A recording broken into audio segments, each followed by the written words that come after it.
Gente, bom dia, eu sou a Laura Haddad, sou da produção, sou da Duplo Produções e junto com a Academia Paranaense de Letras a gente está nesse projeto chamado Leituras no Belvedere, que a ideia é justamente aproximar a academia da comunidade, né?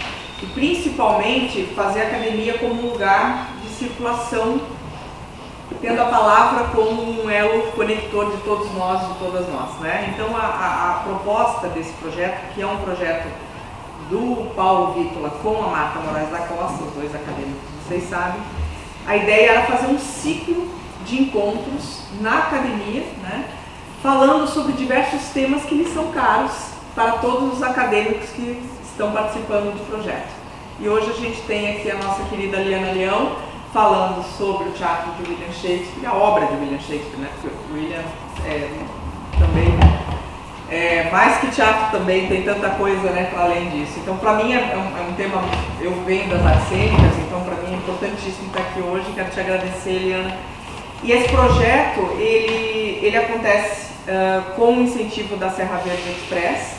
É sempre importante a gente falar das pessoas que incentivam a cultura aqui no município. Dizer que esse é um primeiro projeto do mecenato da Academia Paranaense de Letras, né? A primeira vez que a academia está entrando, então o primeiro projeto a gente já foi aprovado. Então isso é um caminho que agora, uma proposta que, conversando com o Paulo, que é um amigo meu de longa data, aí eu falei, Paulo, nós temos que começar a movimentar a academia com os projetos. E foi muito legal, né? Então a gente tem esse primeiro projeto, então fica o convite aí para que os próximos vocês estejam com a gente. Hoje a gente tem a Liana Leão. Sábado que vem, eu só vou falar o de setembro, a programação está ali. Sabe o que eu vou te pedir? Só para tirar a tua garrafinha aí. Aí, ó, se quiser eu posso... Isso. Pode colocar na cadeira ao lado. A gente tem o Fernando Severo falando sobre pesquisas historiográficas e publicações existentes sobre o cinema paranaense. Aí depois a gente tem a Etel, o Nilson, o Cicolin e a Marta fecha essa primeira etapa. Porque a segunda etapa do projeto, os acadêmicos que estão participando vão às escolas públicas para falar desses temas, só que daí com outro perfil de público, né? Que são as crianças de 8 a 10 anos. Então é um projeto que integra a sociedade, a academia e a academia e a sociedade, e a gente consegue aí deixar esse diálogo mais próximo, mais afetuoso. Então, dito isso, só umas regras básicas. Quem não assinou a lista, por favor, assina. A gente precisa anexar depois na prestação de contas do projeto. E a gente dá um intervalinho, tá? Tem um café ali. Fiquem à vontade para durante... É bem informal mesmo, bem bate-papo gostoso. A ideia é que quem quiser fique à vontade para pegar um café, um suco, uma salada de frutas. E a gente dá um intervalinho oficial de 10 minutos aí fica o teu horário. Não sei nem se vão alcançar. A gente dá essa opção, aí fica a critério de vocês. E fica o convite já para sábado que vem com o Fernando Severo, tá bom, Liana? Muito obrigada mais uma vez. Obrigada a você, Laura. Eu vou, quando você quiser, eu tiro essa tela e apago a luz e você vai. Pode começar então. Tá. Então, o que eu planejei para vocês foi o seguinte. Antes do Shakespeare, deixa eu pedir para você se apresentar um pouco. Pode deixar essa. Não, eu vou. Pode deixar essa. Não, mas eu vou botar em tela cheia. Então, normalmente o que minha vida é dar aula na Universidade Federal, dou aula também no Solar do Rosário, cursos eletivos, e dou outros grupos em casa, né? Agora eu estou com 2 ou 3 grupos, além do nosso, que é no Solar do Rosário. e também tem um curso online do Solar do Rosário que eu dou. Não trabalho só com Shakespeare, eu também trabalho com literatura em geral, né? Mas o curso no Solar do Rosário, por exemplo, é sobre história. Mas enfim, para começar a falar de Shakespeare, a gente vai ler umas frases ali, essa aí não está na apostila de vocês, tá? Então, só para a gente sentir como ele é bom, fazedor de frases. Então, vou pedir para quem quiser ler, então. Francisca, quer ler? Não sei se dá para. Pode. Boa palavra. A ideia é palavras boas e o conselho direto. Essa aí é uma frase do Hamlet. O Cláudio se ajoelha para rezar, para se arrepender pelo assassinato do pai do Hamlet, irmão dele, do Cláudio. E o Hamlet chega por trás do Cláudio e vai matá-lo. Aí quando o Hamlet vê que o Cláudio está ajoelhado, ele desiste. E a grande ironia é que quando o Hamlet sai, desiste de matá-lo naquele momento, porque se o matasse ele rezando, ele iria logo para o céu, né? E porque estava se arrependendo. Acontece que é só uma carência, porque na verdade, quando o Cláudio se levanta, ele diz: words fly up, as palavras voam, né?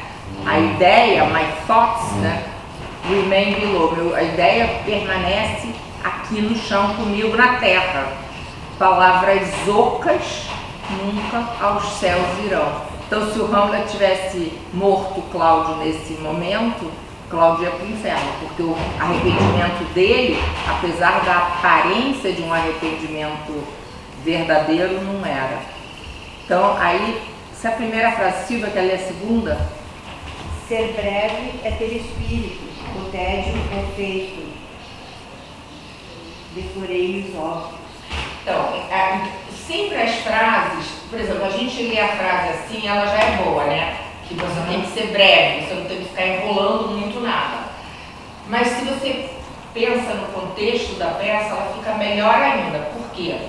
Porque quem fala essa frase, né? Ser breve é ter espírito, brevity is the soul of wit, né? Quem tem espírito não fica enrolando muito. É o Polônios. E o Polônios é o que mais enrola na peça toda. Então você tem uma outra camada de significado, né? Ele floreia o tempo todo. Ele floreia tanto que uma hora a rainha vai falar para ele assim: more matter with less art. Mais substância com menos floreios. Porque ele floreia. A terceira, então eu vou pedir para você ler aí do As You Like It. Pode ler? O mundo todo é um palco, os homens e as mulheres são atores. Essa é a grande metáfora de... Não foi Shakespeare que inventou essa metáfora. Ela vem da antiguidade clássica. Lá nos gregos já havia essa ideia do teatro mundo, né? Teatro mundi.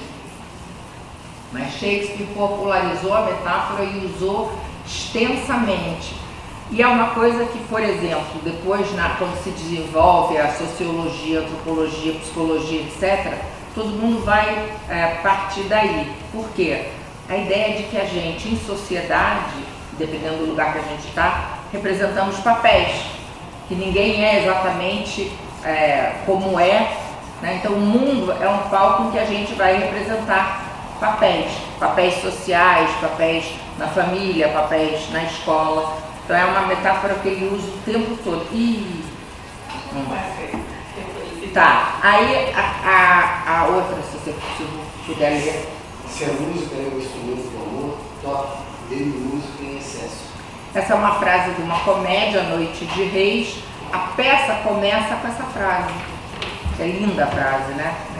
E o teatro de Shakespeare era um teatro que não tinha cenário, não tinha muito figurino. O figurino era caprichado. E o outro elemento incrível do teatro dele era a música. tinha músicos ao vivo. E o Duque, que está apaixonado, melancolicamente apaixonado, sofrendo por amor, começa com essa frase a peça, né? A Etel chegou aqui. Atrasada. Mas valeu. Sinto muito. Imagina. Adorei essa frase. Lindas frases, né? A outra frase, então deixa eu ver quem pode ler. A Laura lê. O que há no nome, uma rosa chamada por outro nome teria o mesmo perfume. Essa frase é do Romeu e Julieta, porque quando a Julieta descobre que o Romeu se chama Romeu Montecchio e ela é a Julieta Capuleto, ela percebe que aquilo ali não pode dar certo, são famílias inimigas, né? E ela se pergunta, ela está pensando, isso aí é um pensamento em voz alta, né? O que há num nome, né? Se você chamasse Romeu por outro nome, ele não continuaria a ser o mesmo? Esse é o raciocínio que ela faz. Então, uma rosa chamada por outro nome teria o mesmo perfume. Então, agora pode ler. E acima de tudo, seja fiel a ti mesmo. Novamente, a gente está com o Polônio. Eu adoro o Polônio, né? Porque ele fala e ele nada do que ele fala, ele faz. Então, uma das passagens mais incríveis de Shakespeare, essa frase está inserida numa passagem grande, que ele fala assim para o filho dele, como é que é? Dê ouvidos a muitos e a língua a poucos, quer dizer, fale menos do que você, ouça mais e fale menos. Excelente conselho, né? Ele dá uma série de conselhos. Se vista de acordo com a sua bolsa, não se vista mais caro do que você pode. E aí ele vai dando conselhos maravilhosos. Acontece que, novamente, a ideia é, como o Polônio não segue o que ele diz, ele é aquele que fala, mas não faz, então ele não é fiel a ele mesmo. Como é que ele vai acabar nessa peça? Ele vai ser morto, ele vai estar escondido atrás de uma cortina e o Hamlet vai pensar que ele é o Cláudio e vai matá-lo. Então, mas a frase é boa, então você tira do contexto, ela funciona, mas se você bota no contexto da peça, você puxa, é pior que ele sabia disso e não fazia, né? A gente vai ter mais frase para ler, mas o que eu pensei hoje não vai dar para fazer tudo isso. A gente fala brevemente do nascimento e vê as casas, enfim, fala um pouquinho da carreira profissional. Depois, o resto seria para uma outra oportunidade, falar do teatro como retrato da vida, o mundo é um palco, e umas reflexões que o Shakespeare tem sobre o tempo. Talvez essas reflexões dê para a gente falar alguma coisa aqui hoje. Então essa é a cidadezinha de Stratford, onde ele nasceu. Tem o rio Avon, ali perto, e essa é a casa dos pais dele, a casa onde ele nasceu. Está lá até hoje para a gente visitar, muito bonitinha. E uma parte da casa, aqui da casa, ó. Então ali está, quer dizer, em parte é reconstrução, porque eu não sei se é exatamente essa cama, mas a casa é a casa. Peraí.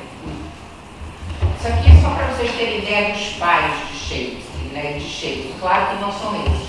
Isso é uma série que tem na Inglaterra, que é engraçadíssima, que é fazendo uma sátira da linguagem de Shakespeare, como ele falava enrolado. Porque para os ingleses, ele é enrolado até hoje. Ele não é difícil.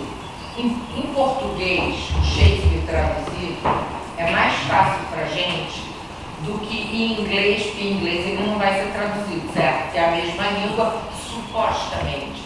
Mas essa diferença de 400 anos do inglês de hoje para o inglês daquela época torna a linguagem de Shakespeare mais estranha para os ingleses do que quando nós lemos na tradução. Então é uma sátira isso aí, né? Aí o batismo dele, por que a data de batismo é importante?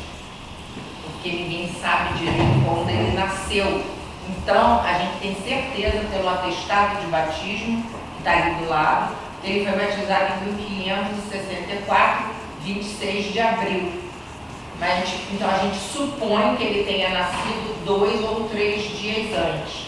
Como a morte dele, a gente tem certeza que ele morreu, porque se sabe isso ao certo, no dia 23 de abril, a partir do século seguinte, isso não na época dele, quando começou a primeira biografia de Shakespeare, é escrita, ele morre em 1616, a primeira biografia dele é 1710, quer dizer, quase 100 anos depois da morte é que ele começa a ser cultuado. E aí já nessa biografia já tem essa ideia de que ele nasceu e morreu no mesmo dia. Isso é interessante, né? Mas é claro que isso pode ser um mito, porque ele pode ter muito bem nascido em 22 de abril, ou 21. Eles acham que foi 22 porque, não sei porquê, eles têm uma ideia lá de que tenha sido dia 22, mas pra gente ficou 23. Porque também aconteceu o seguinte, o Cervantes e Shakespeare morrem, então, isso é certo, no mesmo dia.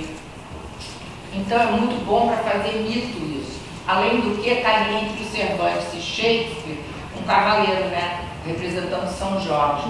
23 de abril é dia de São Jorge. Então você mitifica com muita facilidade. E aquela escultura ali no meio é uma escultura da morte dele. Depois de morto, fizeram a máscara mortuária e fizeram essa escultura. E todo mundo fica comentando, mas ele parece um açougueiro. Claro, ele estava inchado, tinha 52 anos. Enfim, mas não é aquele perfil que a gente vê às vezes nos filmes, né? Mas ele, quando ele nasce, é uma época de peste, ele escapa a peste, ele vive a vida inteira com a ameaça de peste. Só lembrar que no Romeu e Julieta, o Frei fica preso e não pode chegar rápido ao Romeu, porque está acontecendo uma peste. Aqui é a cidadezinha dele. A igreja, essa igreja é na qual ele foi batizado e onde ele está enterrado no altar, que é a igreja da Santíssima Trindade. E à beira do rio Avon. Muito bonitinha a igreja.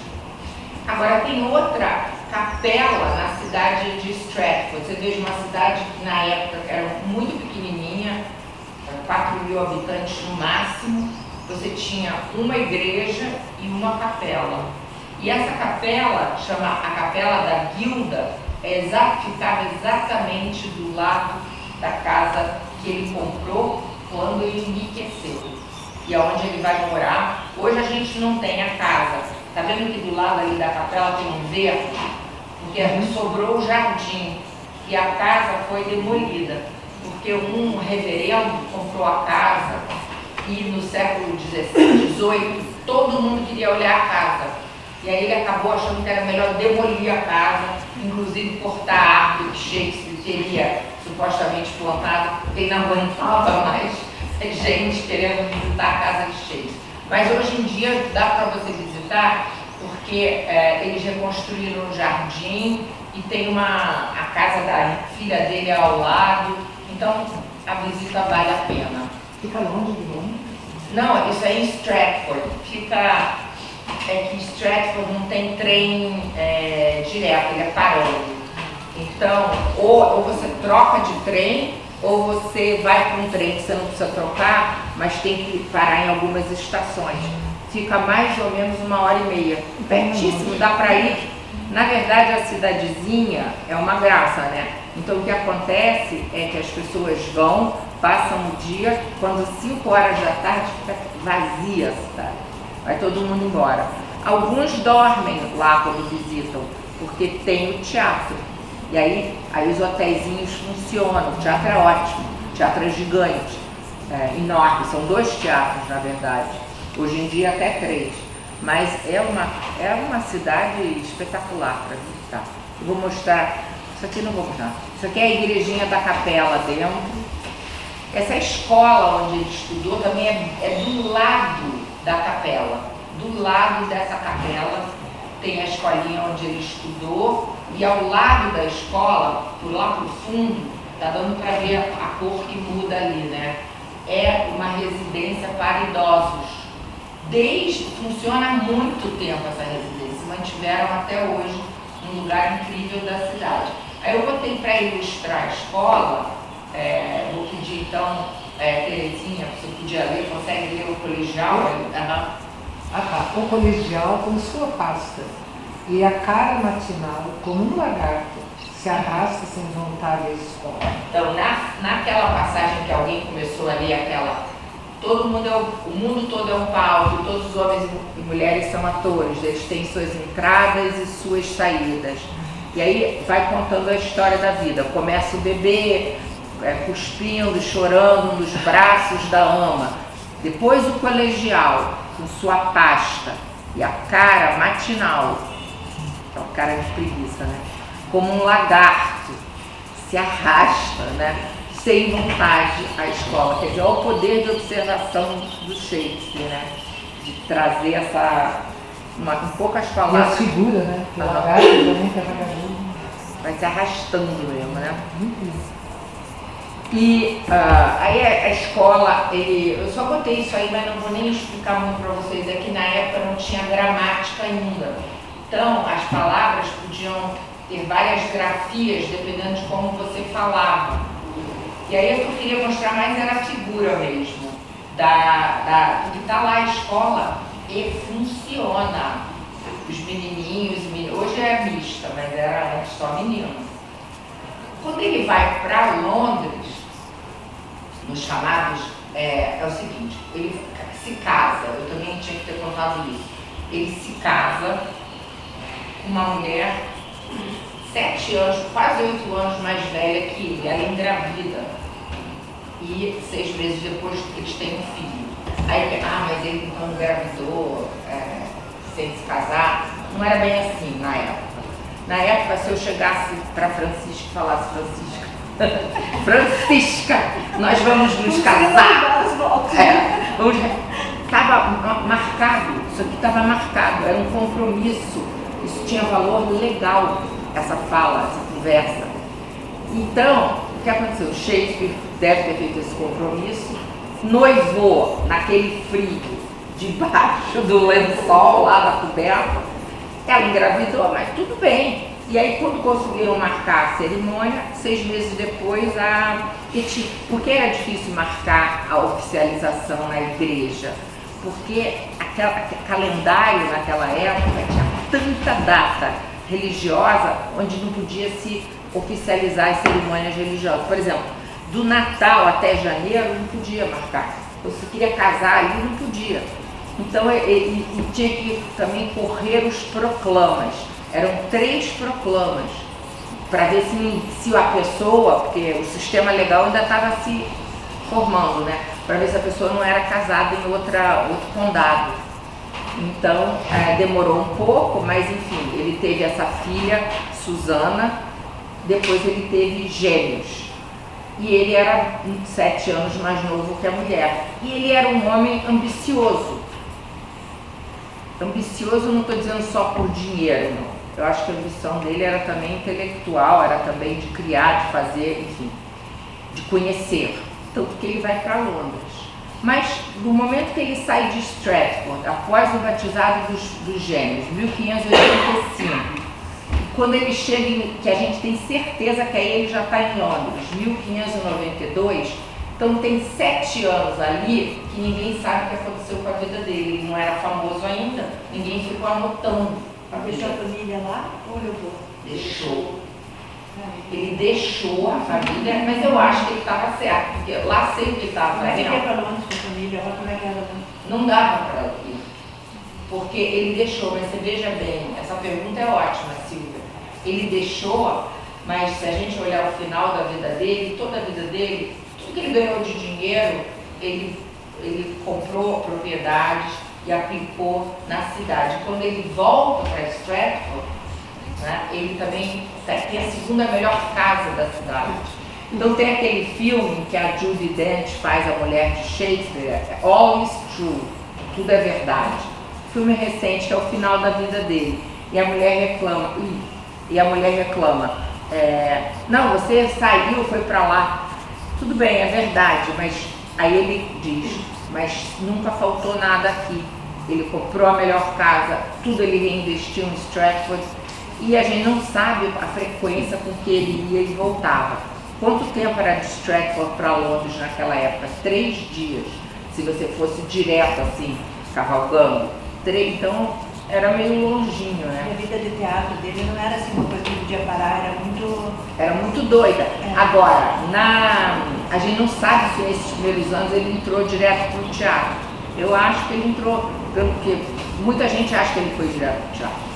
Porque na cidade dele passavam nas companhias teatrais, aí ele pode ter se encantado com uma e foi tentar a vida. Ele era jovem, ele não quis seguir a profissão do pai, que seria ser luveiro. O pai era luveiro, ganhava muito dinheiro. A oficina do pai era naquela casa grande que a gente viu ali do início. Cadê a casa? Peraí. Eu não botei aí a luz. Ah, não, tá aí essa. É. Ó, oficina do pai. Vai fazer luvas. Vai fazer luvas. Interessante. Então, olha só, olha como as luvas eram elaboradas. Então você fazia a luva, depois bordava, né? Agora, era nessa parte aqui da casa, ó. Daqui o lado de cá era a casa e o pedacinho do lado direito, aqui de quem está de frente, era onde funcionava essa oficina. E era um cheiro horrível, porque para você curtir os diferentes tipos de couro, usava-se urina, né? Então, enfim, sabe por que eu estou falando isso? Porque Shakespeare nas peças fala demais de cheiro.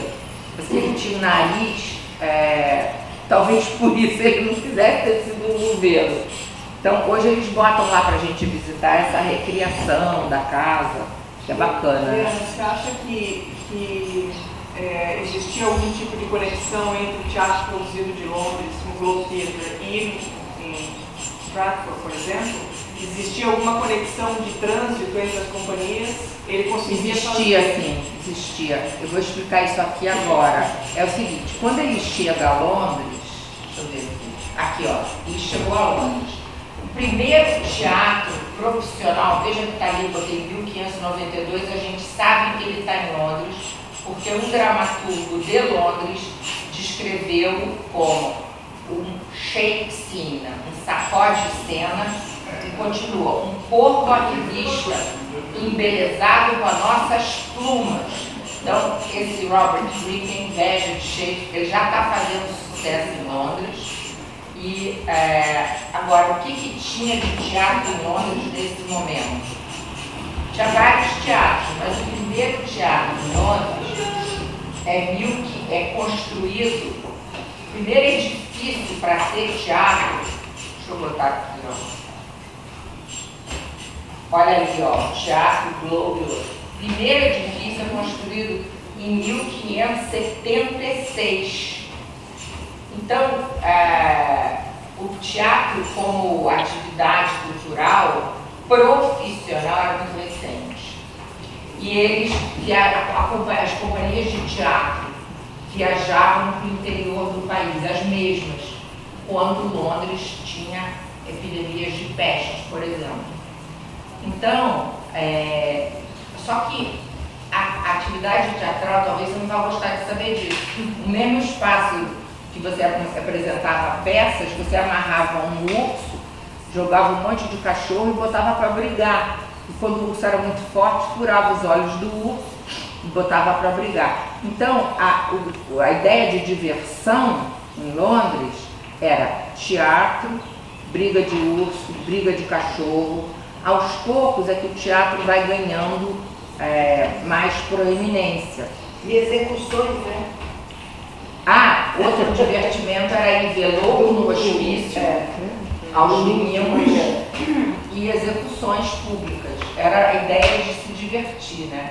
Então, mas aos poucos o teatro vai ganhando. Então esses mapas que eu coloquei ali, por exemplo, aqui que não está dando para ver muito bem, mas do lado sul aqui tem vários teatros.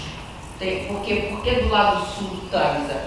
Porque eles queriam uma região em que a administração civil da cidade, a prefeitura, que era ocupada por puritanos, não interferissem nas atividades teatrais. Por isso. E deixa eu ver se eu tenho um mapa aqui. Olha, antes do teatro ser construído especificamente para ser teatro, aonde você fazia teatro? Você fazia nos pátios das hospedarias. Ali tem uma imagem, assim, uma carrocinha encostada no fundo das hospedarias. Você fazia teatro nas feiras, quando tinha as feiras, né? Você fazia teatro nos palácios e nas casas aristocráticas, que era um palco improvisado, naturalmente. E você fazia teatro também como um salão desse aqui, dava para fazer, um salão da prefeitura. Botava aqui no fundo um palquinho e as pessoas ficavam em volta. Nos grandes halls, por exemplo, aquele hall do Harry Potter, ali daria aquele que aparece no filme, teria teatro. Então, mas é um pulo gigante desses lugares para o Teatrinho Globe ali. Aliás, o Globe não é o primeiro é 1576, chamava The Theatre, o teatro. Porque o cara foi, não vou botar para esse negócio, não vou botar teatro, não tinha outro. E esse cara que constrói o The Theatre é o James Burbage, que era carpinteiro e ator. Tinha essas duas profissões. E ele constrói o primeiro teatro, vira empresário teatral, e o filho dele vem a ser o Richard Burbage, que vai ser o maior ator shakespeariano, o primeiro e maior que faz todos os protagonistas. Aí o teatro já está profissional, né? Então olha lá a carrocinha, e está ali também um desenho do primeiro edifício feito especificamente para ser teatro, construído pelo ex-carpinteiro James Burbage em 1576. Ele arrendou um terreno fora dos limites da cidade, livre dos controles dos administradores municipais puritanos, para quem o teatro era impecável. E aí a forma foi super bem sucedida. Um ano depois você já tinha mais outro teatro, 2 anos, 3, 4, 10. Na época de Shakespeare tem 10 teatros na cidade já, cabendo de 2 a 3 mil pessoas em cada teatro. Já tinha mulher? Mulher podia ir ao teatro, mas mulher no palco só vai poder ter a partir de 1660, quando, depois da República na Inglaterra, da parte puritana, inclusive, do Cromwell, eles chamam o rei que estava no exílio, o Charles, que vem a ser o Charles II, hoje a gente tem o terceiro, né? O segundo é daquela época. E o Charles II tinha morado 20 anos em Paris, e em Paris já tinha mulher. Aí o Charles II, tudo bem, vai abrir o teatro, mas eu quero mulher no palco. Não era uma coisa que a Inglaterra tinha. E aí as mulheres sobem aos palcos e uma pelo menos a gente sabe que era amante do Charles, mas ele tinha outras também, muitas aliás. Olha a quantidade de teatro que tinha, quer dizer, tudo que está em vermelhinho não é teatro, são os halls. O que está em vermelhinho, bolinha, que é teatro, tá? Então, ali você vê que na parte norte tem o muro da cidade, estão vendo o muro marrom, a Torre de Londres. Então tinha peça nesses lugares que eram halls, que a prefeitura não podia se meter, e tinha também peça onde estão as bolinhas. Mas se você quisesse um teatro totalmente profissional, você ia para o lado sul, ali embaixo, ali tem um monte de bolinha. Ou para fora dos muros. Ali também Lincoln's Inn, tá vendo? Middleton é fora dos muros. Então a atividade teatral é muito regulada. Eu botei aí uns nomes. Theatre, Curtain, tem o Rose, o Globe, o Swan, não estava conseguindo ler daqui, mas enfim, são esses os nomes. Hope, muito teatro, cerca de 30 mil pessoas numa Londres de 200 mil pessoas. Por semana, 30 mil pessoas iam ao teatro. É uma coisa incrível, né? Em outros lugares não tinha, né? Os outros lugares ali perto não tinha, né? Não, as cidades perto, quando tinha peste na cidade, fecha o teatro. O que você vai fazer se você trabalhar no teatro? Você vai para o interior? Não, outro país. Não tinha essa quantidade. Até hoje, se você vai à Alemanha ou à França, não tem tanto teatro, gente. Londres é o lugar, nem Paris. Uma vez eu fiz uma temporada de teatro com a Bárbara Leodora, a gente fomos a Londres. 15 dias, a gente vê 30 peças, porque tem peça de tarde e de noite. Quando a gente foi para Paris, a gente conseguiu ver 3 peças, mais ou menos. Em Londres a gente viu tudo bom. Era difícil dizer assim, essa foi ruim. A pior de Londres era melhor do que a melhor de Paris. Que eles não me ouçam. Hoje, a tradição. Outro dia eu li um negócio que os ingleses dão mais importância ao teatro e financeiramente é uma atividade importante. Tanto que eles exportam isso para os Estados Unidos, né? Em Nova York é uma filial de Londres, mas não é igual. Aquilo ali é mais poderoso. E agora, para a gente que está no Brasil, eles têm, para quem sabe inglês, tem com legenda, tem serviço de assinatura, porque assim, primeiro passa no palco, depois eles fazem que nem a ópera que a gente tem aqui no Brasil, no cinema, e depois eles botam o teatro no aplicativo. Você pode ver em casa com legenda. Maravilhoso! Eu ontem dei aula na Federal à tarde e falei para os alunos, eu acabei de assinar um serviço desses, saiu R$600 o ano, não é tanta peça assim, mas enfim, para dar aula na Federal, para mostrar para os alunos. Uma coisa, inclusive, que eu não devia fazer, porque não pode mostrar isso, mas eu mostrei só trechinho, porque a assinatura para instituições é milionária, é assim, 15 mil libras. Eu assinei como pessoa física, né? Aí eu quis mostrar. Você pode indicar o nome do aplicativo? Sim, tem vários. Tem um chamado Globe Theatre, Globe Player, que são as peças do Teatro Globe, que é esse teatro aqui, ó. Esse aqui, ó. Tem várias fotos aqui, ó, do Globe, tá vendo? Eu adoro esse teatro, desse teatro. Só que não é que tá naquele ano, entendeu? É uma peça mais antiga. E tem mais peças no National Theatre at Home, NT at Home. Inglês, tem que ser o National Theatre em inglês. Tem outros serviços de streaming, mas esses tem um nos Estados Unidos, Broadway HD. Mas o melhor, eu acho assim, eu adoro o Globo, mas é sempre cheio. Mas o National é muito bom também. Além de do pessoal, no momento que você bota esse serviço no streaming, o pessoal vai, copia e bota na internet. Então, volta e meia você acha também na internet assim. Bom, eu não vou entrar na história do Teatro Mundo, né? Teatro Mundi, que é o mundo como um palco. Mas isso aí vem lá, eu botei aqui, ó, a metáfora da vida como uma peça, Platão escreveu. Vai lá, Silvia, lê. Consideremos cada um de nós como um fantoche de origem divina, fabricado pelos deuses. Deuses, né? Isso. Seja apenas como brinquedo, seja como qualquer intenção mais séria. Então isso em Platão. Continuando Platão. Pode ser outro? Tá, pode. Eu tô sem nada. Ali o homem é apenas isso. O homem é apenas um brinquedo nas mãos de Deus. E agora a Sêneca. Esta farsa da vida humana que nos atribui papéis que desempenhamos. Então a origem dessa ideia do teatro, né? Depois o Santo Agostinho, mas é o Agostinho de 600. Tem 2 Santo Agostinhos. Não é o antes. Não, o outro. Alguém pode ler? Nós também queremos representar a nossa comédia, pois nada mais do que uma comédia do gênero humano é toda essa vida, que nos leva de tentação em tentação. Misturou cristianismo né, e a ideia do teatro mundo.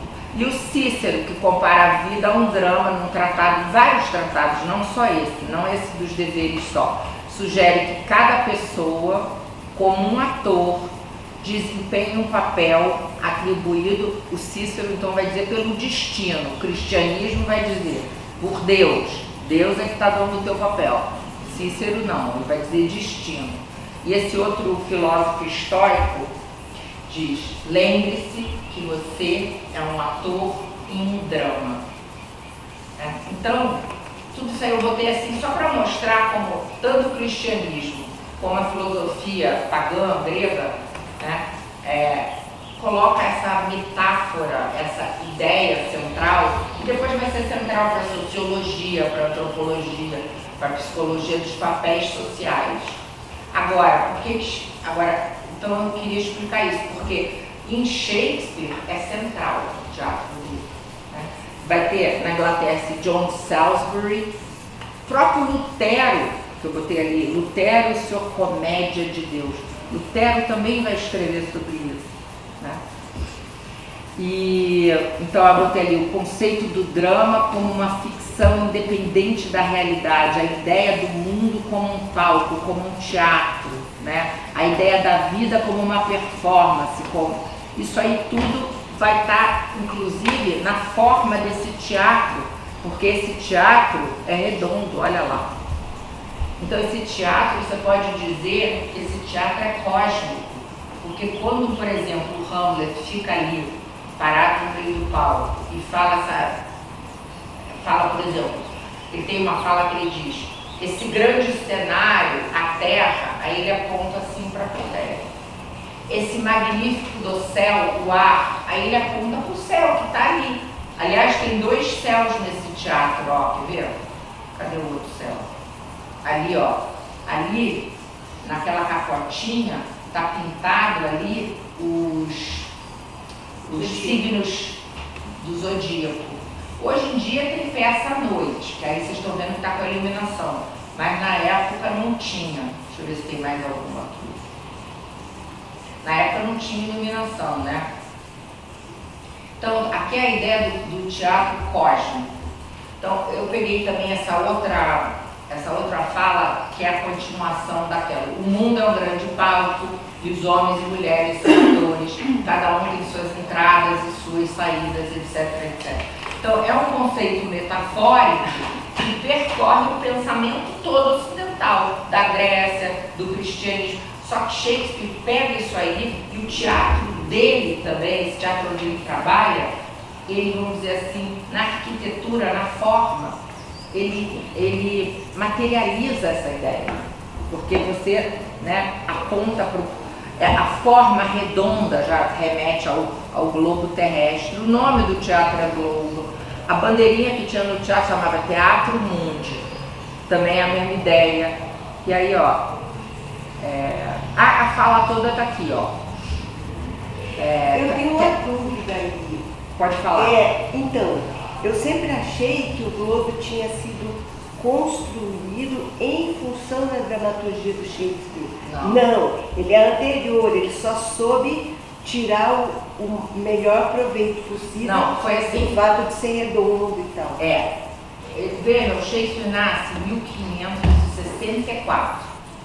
O primeiro teatro em Londres, construído para ser teatro, que eles usavam aqueles outros espaços, é o The Theatre, que é 1576. E ele é uma forma redonda, mas não exatamente um polígono, mas arredondado. Quando Shakespeare chega em Londres, ele acaba trabalhando com a companhia desse cara, do Burbage, que construiu o The Theatre. E ele fica nessa companhia o resto da vida. E aí ele entra também na construção do Globo, mas ele já fazia parte da companhia. Então esse Teatro Globo está reproduzindo a forma do teatro, que reproduz a forma dos anfiteatros romanos. E aberto também, né? Mas o atual já é uma reconstrução, né? Total, aquilo ali foi destruído. Fogo, né? Ele pegou fogo, depois ele é reconstruído e aí ele é demolido. Mas eu vi, acho que Major por Major, mas 20 anos atrás. Lá. E é uma experiência, né? Porque aí tem um intervalo, você sai, compra comida, vinho nas carrocinhas, né? E era assim na época também, você não tinha vinho, não sei o que, tinha cerveja para vender e também tinha frutas e castanhas. Eles sabem por causa quando eles foram fazer escavações, descobriram. Mas olha que a metáfora grande era essa aqui, ó. O mundo é um grande palco e os homens e as mulheres são atores. Tem as suas entradas e saídas. Um homem tem na vida várias partes, seus atos, sendo 7. Chora e grita e soluça o bebê nos braços da ama.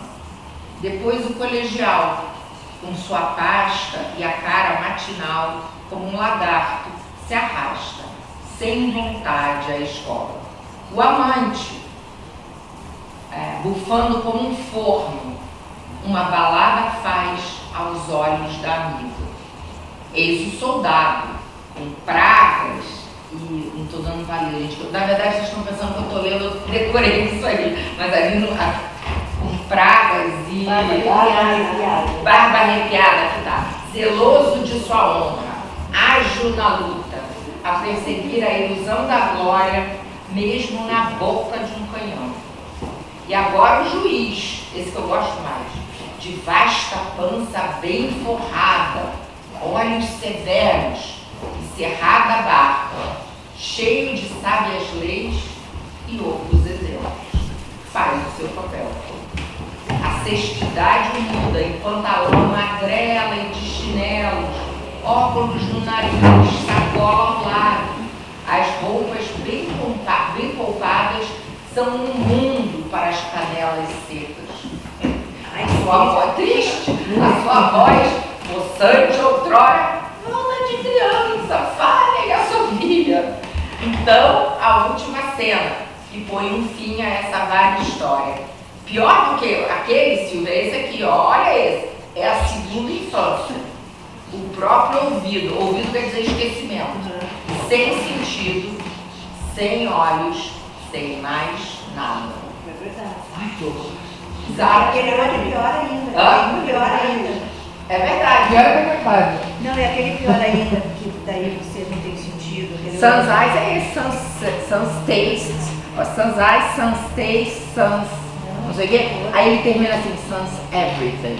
Os loucos no palco. E é inevitável. É inevitável, a não ser que você dê sorte e morra antes. Sim, ou mas azar, sei lá. Não, aquele do palco, aquele outro do palco. É, Os loucos, do louco. Você abre assim, você entra na fúria. Como não sou lembrado? Do Rei Lear? Vai ter esse aí do Rei Lear aí.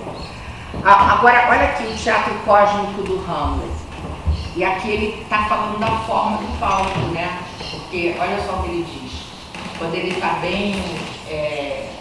perguntam para ele, mas por que você está tão melancólico, tão chateado? Ele diz assim, ultimamente, não sei porquê, perdi toda a alegria, desprezei todo o hábito de exercícios e realmente tudo pesa tanto na minha disposição.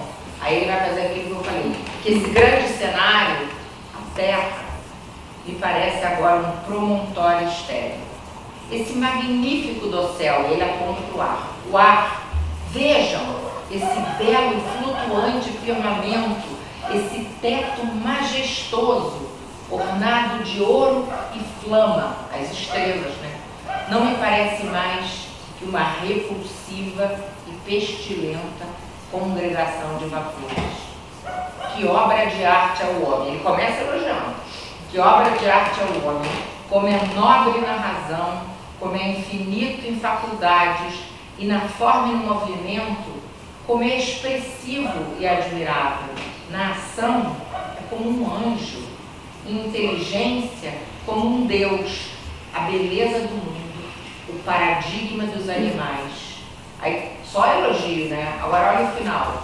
E no entanto, para mim, o que é essa quintessência do pó? Então, ele é sempre ambíguo, ele sempre faz a gente pensar, né? Porque ele faz os elogios ao homem, é verdade, né? O homem pode ser nobre na razão, pode ter tantas faculdades, pode ser um atleta admirável na forma, no movimento, um ator expressivo, admirável, um poeta, um anjo, ajudar os outros. inteligente, quase um Deus, e de repente pode ser nada disso. Ou é tudo isso e vira pó no final. Ou pode ser, enfim. Então, essa que é o... É uma angústia, né? eu acho que ele é pessimista. É, angústia. Eu acho que... Eu acho que ele trata da angústia do ser humano. Trata de tudo, né? Por isso que ele ficou. Ele trata da angústia, ele trata da alegria, ele trata do amor, ele trata da paixão à primeira vista. Né? Vai dar. Aí essa aqui é outra frase, mas não vou nem botar essa aqui porque eu trouxe para vocês, pra gente ler juntos. Não sei que horas são, Laura? 11 horas. Pois é. Eu vou botar esse aqui porque já que a gente entrou nisso aí, essa aí vocês não viram. Não, acho que viram, não sei. Não vou botar essa aqui não, que ela já viu. Não, põe, é importante. O tempo. Essa aqui, ó, que é legal. É importante. O tempo que é uma coisa que o Shakespeare trabalha muito, né?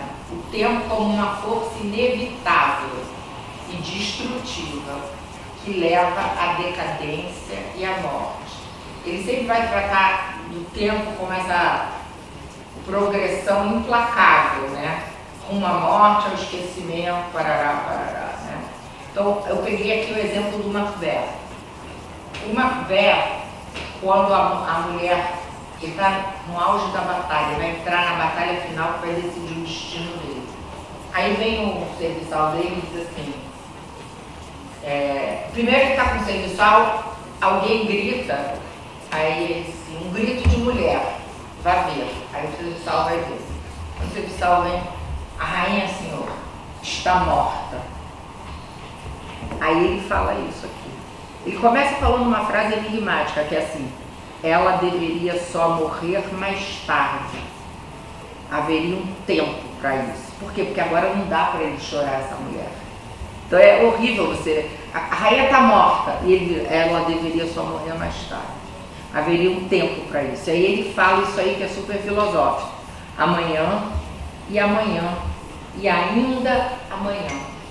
Arrastam-se nesse passo o dia a dia até o fim do tempo pré-anotado.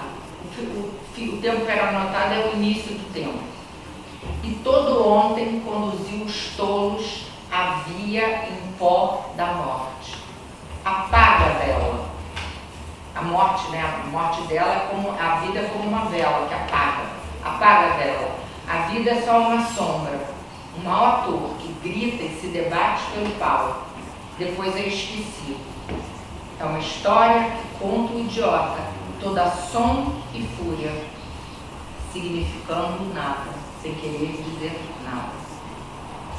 Então é muito pessimista isso aí, né? Tudo bem que é o Macbeth que está falando e ele sabe que ele perdeu a alma dele. É realista, né? Fala pessimista, mas é aquele... O pessimismo é verdade. Por isso que ele fica, sabe? Então vai Schopenhauer, Freud, todo mundo vão buscar essa... Bom, mas tem o tempo em outros lugares, né? Mas eu não dá pra... Nas comédias, por exemplo, ali eu botei, ó. Santo Agostinho trata muito do tempo. Também.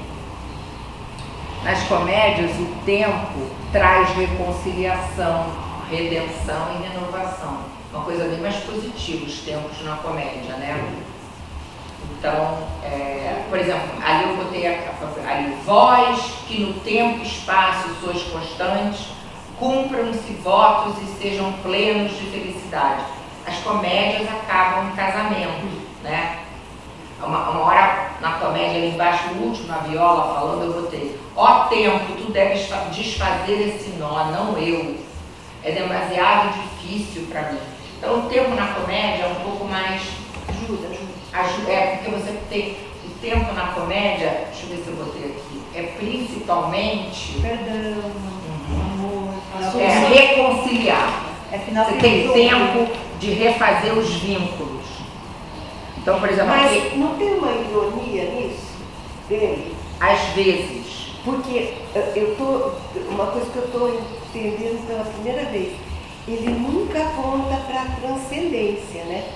A vida acaba, ferrou, aquele homem destruído no final da vida, ele não dá um caminho de transcendência, né? Espiritual, de religiosidade, que seria era uma coisa muito corrente na época, né?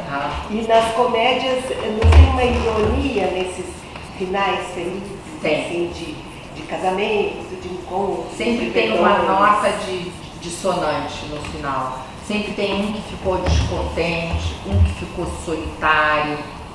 Não é aquele final feliz sem mácula. Tem sempre uma nota dissonante, sim. E ele é muito pessimista, né? Mas ele não, por causa da religião dele ter vivido aquela época que foi quando ele nasceu de católico, protestante, tudo que sai. Como é que ele. Uma hora que ele estava em Deus, que tinha transcendência, uma hora não tinha nada, você era do destino. Será que ele não pegou isso e disse, é aqui mesmo, vamos sair disso? Eu acho que falam isso, que a dramaturgia dele é uma dramaturgia que não é calcada mais no cristianismo, nem no protestantismo. Então ninguém sabe se ele era protestante ou católico. Olha esse final ali, por exemplo, que eu vou botar também no papel aqui para vocês. Ele diz, esse aqui é o Próspero. Próspero começa a tempestade e serve para a vida, porque ele diz assim, ó, nossa festa acabou, nossos atores, novamente atores, né, que eu avisei não serem mais que espíritos, derreteram-se no ar, no puro ar. E como a trama vã dessa visão, as torres e os palácios encantados, os templos solenes, o globo inteiro, sim, tudo que o globo envolve vai sumir, sem deixar rastro. Nós somos feitos da matéria dos sonhos e nossa vida se encerra num sonho. Então, cadê a transcendência, né, Etel? Não tem transcendência aí. É fim de festa mesmo. Então, agora a gente vai para outra parte, porque a Marta me disse que era legal a gente fazer uma parte assim, da gente fazer leitura, né? A ideia era essa. Já fiz umas leituras aqui. Pegar um pãozinho. Pode levantar. É das leituras, né? Pois é, isso. Então, eu já fiz leitura aí, mas A ideia é fazer uma troca também de leitura e comentário, perguntas, dúvidas, né? Então, daí o que eu fiz foi o seguinte, eu resumi o Macbeth para vocês, resumi a peça e a gente vai fazer o Macbeth aqui então, tá?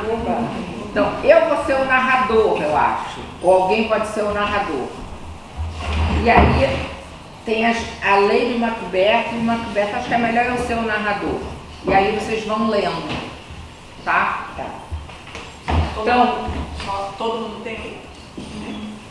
Então, é assim, Macbeth é a peça sobre ambição.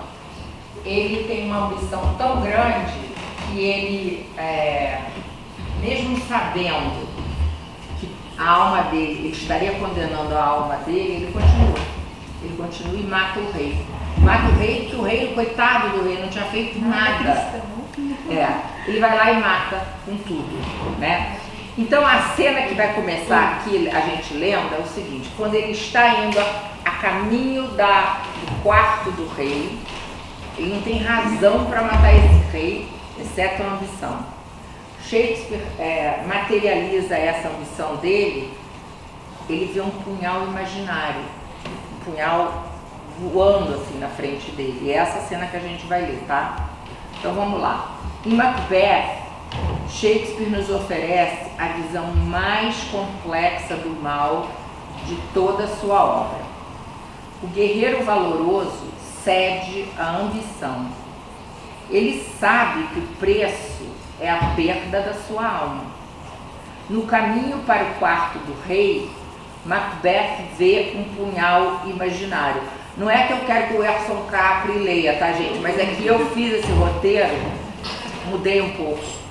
E foi lido no Rio e o Erson Capri leu, e a Beth Goulart. Então agora a gente vai ter que ser sem o Erson Capri, tá?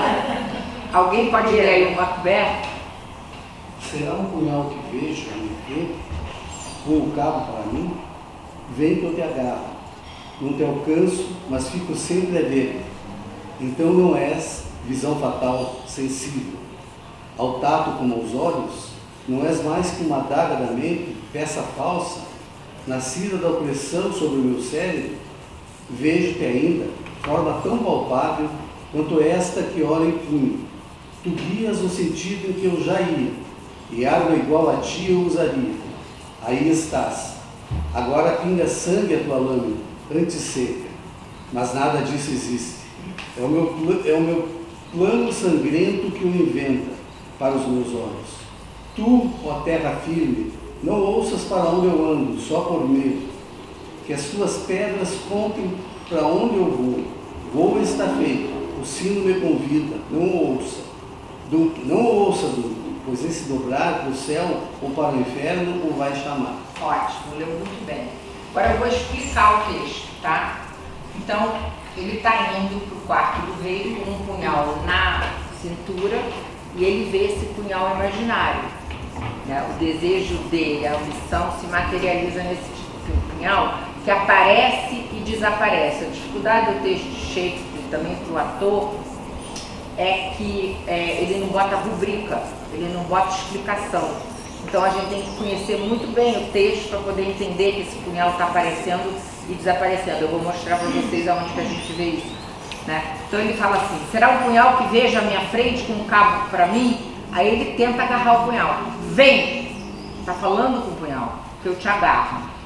Só que ele não consegue pegar, porque aquilo ali é uma visão. Aí, não te alcanço, mas fico sempre a ver-te. E continua falando com o punhal. Então não és visão fatal, sensível ao tato. Quer dizer, eu não posso pegar você, mas eu estou vendo, como aos olhos. Aí ele resolve: não és mais que uma adaga da mente, quer dizer, uma adaga imaginária, uma peça falsa, nascida da opressão sobre o meu cérebro. E aí, nisso, ele sumiu e apareceu, e aí ele repete: vejo-te ainda. É uma outra hora que ele aparece em outro lugar, o punhal. Forma tão palpável quanto esta. Aí ele segura o punhal que está na cintura. Quanto esta que ora em punho. E aí continua falando com o punhal: tu guias no sentido em que eu já ia, e arma igual a ti eu usaria. Aí, ó, viu, o punhal deve ter desaparecido, porque ele diz assim: aí estás. Em algum momento ele desapareceu, aí estás. Agora, quer dizer, outra aparição. Agora pinga sangue a tua lâmina antes seca. Já foi. Mas não foi ainda, ele não matou não. Não, mas já viu que... Ele viu que ele vai matar, mas nada disso existe. Então ele tem consciência plena, nada disso existe. É o meu plano sangrento que o inventa para os meus olhos. E agora ele vai falar com a terra, não vai mais falar com o punhal. Tu, ó terra firme, não ouças para onde eu ando, só por medo que as tuas pedras contem para onde eu vou. Vou e está feito. Aí toca um sino. O sino me convida. Não ouça. Duncan é o rei que ele vai matar. Não ouça o sino, Duncan, pois esse dobrar para o céu ou para o inferno o vai chamar. E ele vai, e a cena, não aparece a cena dele matando o rei, porque na época isso era alta traição, você mostrar isso no palco. Eles iam ser encrencados. Então ele vai e mata o rei, né? Aí quando ele volta do quarto do rei, ele encontra a mulher. A mulher tinha dito para ele ir, que não tinha problema nenhum, que era fácil matar, né? Ele volta para a mulher e agora eu preciso de duas pessoas. Um lê o Macbeth e o outro lê a Lady Macbeth. Quem lê o Macbeth? Tá, e quem lê a Lady? Lê, então tá. Fiz o feito. Não, você está apavorado. É? Bem apavorado. É só ler mais devagar. Ah, claro. Fiz o feito. Não ouviste barulhos? A coruja gritar e o som do grilo. É uma triste visão. Claro que agora ele viu que a mão dele está ensanguentada de sangue. Constatou. Agora é real. Você não precisa nem interpretar, mas só ler devagar. Vocês notaram que quando eu li mais devagar do que vocês. Por quê? porque Shakespeare é um poeta, então ao mesmo tempo que é teatro, é poesia. Então você precisa saborear as palavras. Cheio de figuras, né? Cheio de imagens, exato. Então, aí ele olhou a mão, é uma triste visão, né? A Lady Macbeth não está tão assim emocionada, por enquanto. Fico feliz de dizer que é uma triste visão. Não se pode pensar dessa maneira. Nossos feitos, assim ficamos juntos. Ouvi uma voz gritar, não dorme mais. Macbeth matou o sono, o mesmo sono que trança o fio fino do cuidado. Mortes diária, banho da labuta, bálsamo bom de mentes machucadas. Para a natureza, na segunda via, alimento maior da vida. O quê? Não dorme mais, gritou para toda a casa. Mas quem gritou assim, meu novo peito? Porque curvar com a grande força a ideias assim doentes? Pega um pouco d'água e as leva e lava as provas dessas mãos sangrentas. Aí agora, quando ela falou isso, pega um pouco d'água e lava as mãos, ela notou que ele trouxe os punhais. Ele matou o rei, ele ficou tão transtornado que ele volta carregando os punhais. Tinha que deixar. E agora ela nota. E aí ela ataca ele. Por que trouxeste lá os punhais? Precisam ficar lá. Volta e besuca com sangue os guardas que dormem. Nunca mais. Eu temo quando penso no que fiz. Que franqueza, dá-me os punhais. Aí ela sai e vai devolver os punhais lá no quarto do rei. E ele fica sozinho e olha, mas ela ainda vai falar mais um pouquinho. É que ela vai e volta. Pode ir. Será que o vasto... Não, é ali do lado. Que mãos são desculpa. Ok. Que mãos são essas que me arrancam os olhos? Será que o vasto oceano de Netuno pode lavar o sangue dessas mãos? Não, nunca. Antes essas mãos conseguiriam avermelhar a imensidão do mar, tornando rubro verde. Aqui ele está sozinho. Então quando ele olha as mãos, né? Que mãos são essas? Ele já não está mais se reconhecendo. É importante isso porque ele vai se desestruturar como ser humano. O Macbeth, uma das metáforas da peça é que ele vai usar roupas muito grandes para ele, porque as roupas do rei, um rei é honrado e ele é um anão moral, ele encolhe moralmente. Né? Uhum. E ele vai encolher, ele não vai, ela vai enlouquecer. E ele, além de não dormir, né? Então, a comparação é incrível, né? Será que o vasto oceano de Netuno pode lavar o sangue dessas mãos?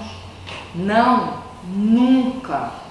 Antes, essas mãos conseguiriam avermelhar a imensidão do mar, tornando rubro o verde. Quer dizer, o mar verde inteiro vai ficar vermelho com o horror desse crime.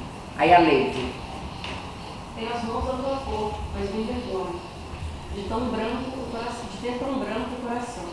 Um pouco d'água limpa-nos o peito. Como é fácil, então? Põe a camisa da noite para evitar que nos mostremos assim despertos. Não te perca em maus pensamentos. Melhor não conhecer-me que tomar consciência do meu feito. Então, a Lady Macbeth aqui ela é extremamente inocente, porque ela foi lá, devolveu os punhais, viu o rei morto e achou que um pouco d'água vai limpar essa mão, acabou, não tem problema nada, né? Aí, o que acontece? Depois do crime, Macbeth se afasta da mulher. Eram um casal unido, mas agora vivem em mundos separados. Ambos se desintegram como indivíduo. Ela enlouquece, a gente não viu ainda a cena da loucura, é a próxima, suicidando-se, e ele morre espiritualmente e depois é morto em batalha. A cena a seguir é a do sonambulismo de Lady Macbeth. Quer dizer, ele não dorme e ela fica sonâmbula. Ela não consegue descansar nem mesmo na hora de dormir e revive o crime. Vê sangue imaginário em suas mãos. Eu ia até sugerir agora essa cena, né? A atriz que não sou eu, sugerir a nossa diretora, A ler, etc. e tal, fazer interpretação. Posso Laura, ler? sim. Vai ficar bom? Ó, vou te dar a dica para ler como é que é. É o seguinte, é a cena, você tá sonâmbula. Você olha, você fica limpando a mão. E essa cena, acompanha a leitura, ela vai relembrar vários momentos diferentes da peça. Então a ordem lógica não é muito lógica, a ordem dessa, ela pula, né? Você estava com medo naquele momento, aí de repente ela fala, mas quem haveria de pensar que o velho tinha tanto sangue? Aí ela está lembrando do momento que ela viu o corpo do rei. Então a gramática não é perfeita dessa cena, é de propósito. Porque uma pessoa sonâmbula não vai falar, não vai, né? Não, é atormentada, né? Então essa pontuação ela vai ler, mas é dificílima. Essa aqui a atriz tem que trabalhar um tempão. Porque como é que você vai pontuar uma fala que uma hora ela está falando com outra, hora com outra, tudo nessa fala. Então pode ler neutro, Laura, que tá bom. Sai. Lancha maldito. Sai, eu disse. Uma, duas. Mas então é hora de agir. O inverno é tenebroso. Que vergonha, Simone, que vergonha, um soldado, um medo. Por que teremos que temer quem saiba quando ninguém puder pedir contas ao nosso poder? Mas quem haveria que pensar que o velho tivesse tanto sangue? Tem de vive de uma esposa. Onde está ela agora? Ele matou uma pé, mandou matar a esposa. Mas como? Essas mãos não ficarão limpas nunca? Chega disso, meu senhor, chega, chega disso. Estragarás tudo com esses acessos. Cheirando novamente as mãos, né? Aqui ainda há o cheiro de sangue. Nem todos os perfumes da Arábia hão de adoçar essa mãozinha. Lava as mãos, Senhor. Vista a camisa de noite. Não se mostre assim tão pálido. Vou dizer-lhe de novo. O banco está enterrado. Ele não pode sair da tumba. Ao leito, ao leito. Estão batendo no portão. Vem, vem, vem. Vem bem, sua mão. O que está sendo feito não pode ser desfeito. Ao leito, ao leito, ao leito. A dificuldade da passagem, que a gente não leu a peça inteira, tem vários assassinatos aqui embutidos. Da mulher do Fife, né, do Taine. Taine quer dizer barão, é um título escocês. A mulher do Taine Fife e o banco, que era amigo dele, ele manda matar. Então ele vira um serial killer, na verdade, né? Então, e ela, aí nessa cena aqui, ela tem o sonambulismo. Para a gente entender a cena, Shakespeare sabia que a cena era difícil. Aí ele bota, você fez uma cena mais difícil do que era a peça. Ele bota um médico e uma ama comentando tudo que ela fala, que aí vai pontuando pra gente a maluquice dela. Mas hoje em dia, por exemplo, Freud lendo isso aqui, para ele era fácil entender o que estava acontecendo, né? Que é o consciente e o inconsciente dela aqui. E o povo entende porque tá a ama e o médico comentando. Ah, você viu como ela tá mal? Olha Meu o que ela Deus, fez, o que ela falou. Exato. Ela não consegue dormir. Então, mas é revolucionário o Shakespeare fazer essa cena. Mas isso aqui é 1605. Não tinha Freud, não tinha psicologia, não tinha nada. Ele fez o fluxo antes da Virginia Woolf, antes de Joyce. Depois que veio no... Vai demorar 300, 400 anos para o pessoal entender isso aqui. Ele tentou, né?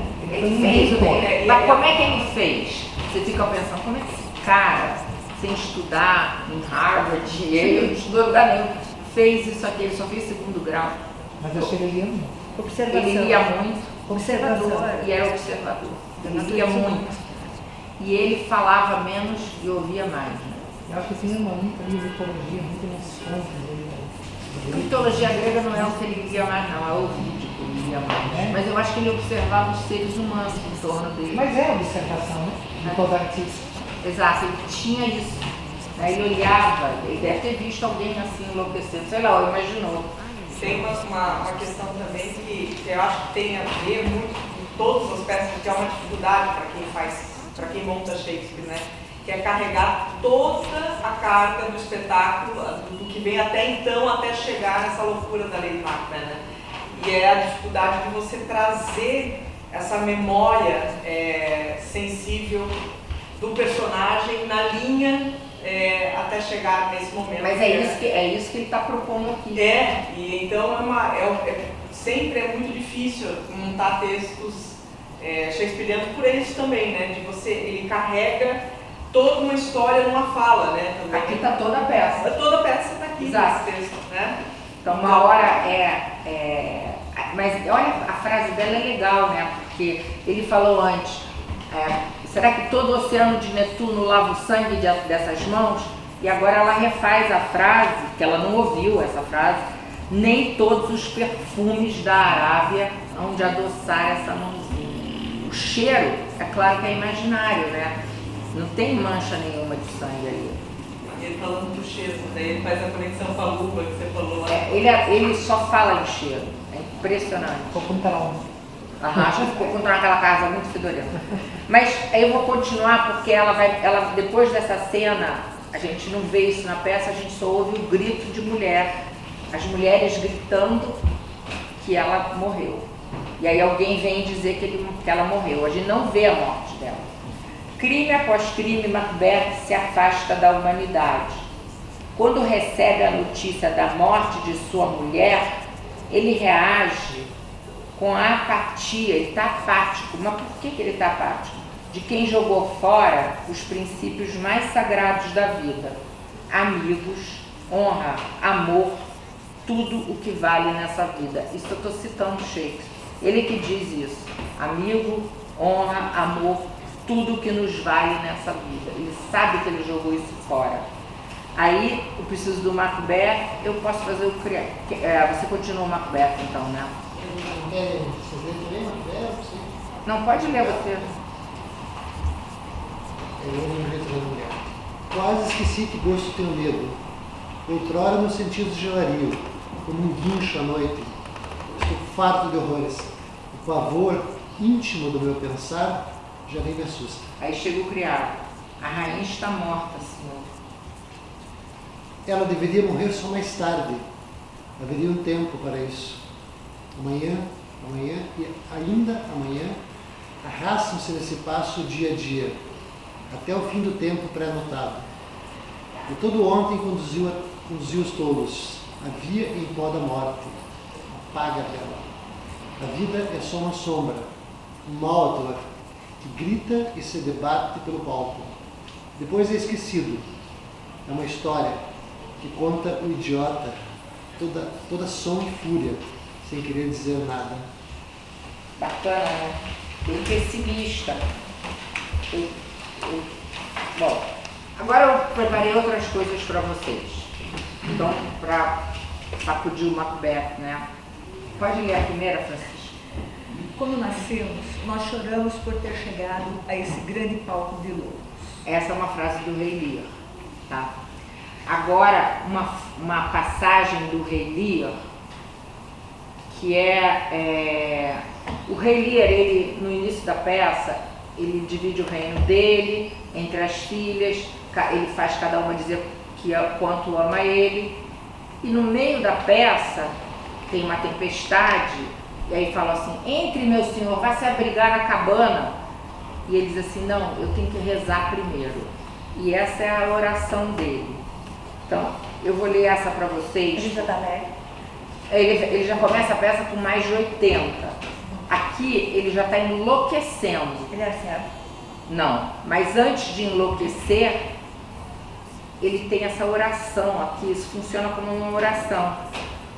Ele lembra do que ele não fez, onde ele falhou. Ele falhou como pai, falhou como rei, foi um bom rei, mas isso aqui ele falhou. E porque é a primeira vez que ele está sentindo, como rei, né, a tempestade no corpo dele, porque um rei é um ser abrigado, protegido.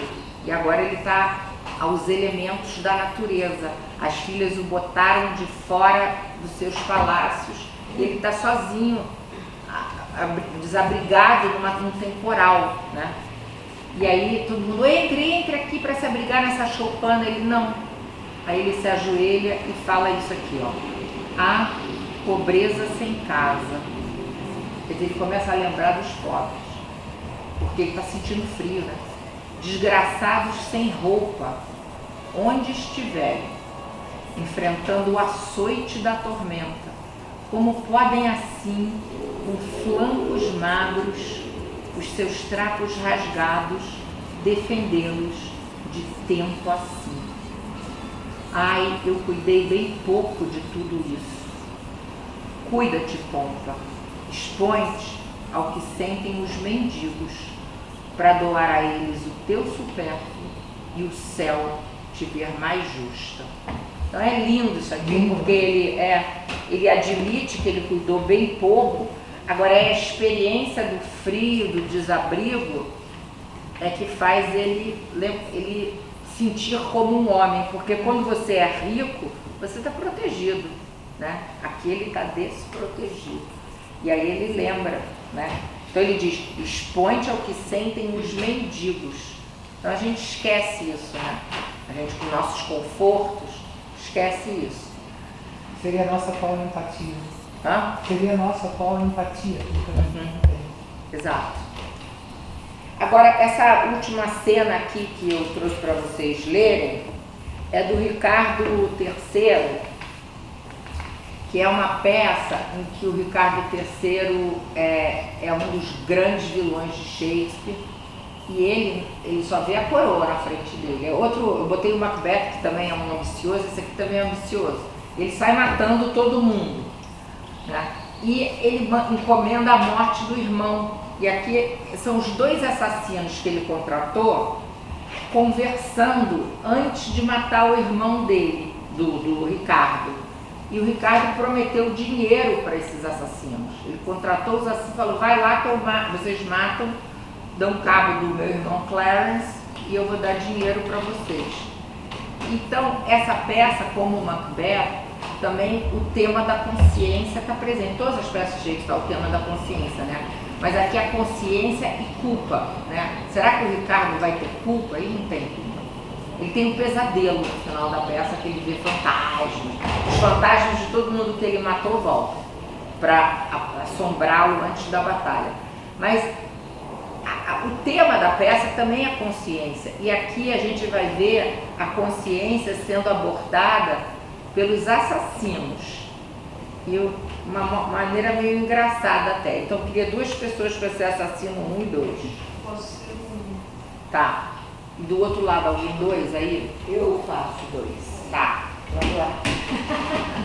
Então vocês estão na porta da cadeia, da prisão, onde está o irmão do Ricardo III, que é o Duque de Clarence, e ele ia ser solto, mas o Ricardo manda rápido esses assassinos lá matá-lo. Tá? Aí estão os assassinos lá. Como é? Vamos apunhalá-lo enquanto dorme? Não. Depois de daqui fomos covardes, quando acordar. Quando acordar? Está louco. Esse só vai acordar no juízo final. Nesse caso, vai dizer que o apunhalamos enquanto dormia. Essa palavra juízo faz nascer uma espécie de remorso dentro de mim. O que é isso? Tá com medo? Não de matá-lo, pois tenho aqui a ordem para fazê-lo, mas de ser condenado aos infernos por fazê-lo, contra o que não há ordem que me defenda. Pensei que já estava resolvido. Não estou, mas a deixá-lo viver. Então eu volto para contar ao Duque de Gloucester. É o Ricardo. Deixa eu tentar volto a contar. Espere, Gloucester. Tenho esperança que esse acesso de emoção desapareça logo. Em geral, só aguenta até eu contar até 20. Como é que está se sentindo agora? Ainda estou sentindo uns restinhos de consciência dentro de mim. O lembre-se da recompensa depois do serviço. Raios, ele morre. Eu tinha esquecido a recompensa. Onde é que está a sua consciência? Na bolsa do Duque de Gloucester. Quer dizer que quando ele abrir a bolsa para nos dar a recompensa, sua consciência aproveita e dá o fora. Os que dê. Hoje em dia quase ninguém se dá esses luxos. E se ele volta? Se ela consciente. Desculpa, perdão. E se ela volta? Não me meterei com ela, é coisa muito perigosa. Faz o homem covarde. Não se pode roubar que ela o acusa, nem praguejar que ela reclama, nem dormir com a mulher do vizinho que ela descobre. É o espírito pudico e encabulado que cria tumultos no peito do homem, enche a gente de obstáculos, enche a gente de obstáculos. Uma vez me fez devolver uma bolsa cheia de ouro que eu havia encontrado por acaso. Empobrece todo homem que a tem. É expulsa de vilas e cidades como perigosa, e todo homem que deseja viver bem aprende a confiar em si mesmo e a viver sem ela. Por Cristo, ele agora aqui bem continuamente persuadindo-me a não matar o Duque. Domina o demônio com o cérebro e não acredite nele, ele só se mete em sua vida para fazê-lo sofrer. Sou resistente e garanto que comigo não arranja nada.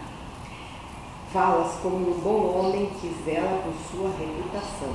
Mãos à obra, Ataque! Então, é engraçado ler isso, né? Mas é seríssimo o negócio, é a perda da consciência. é porque é engraçado. Mas é engraçado. É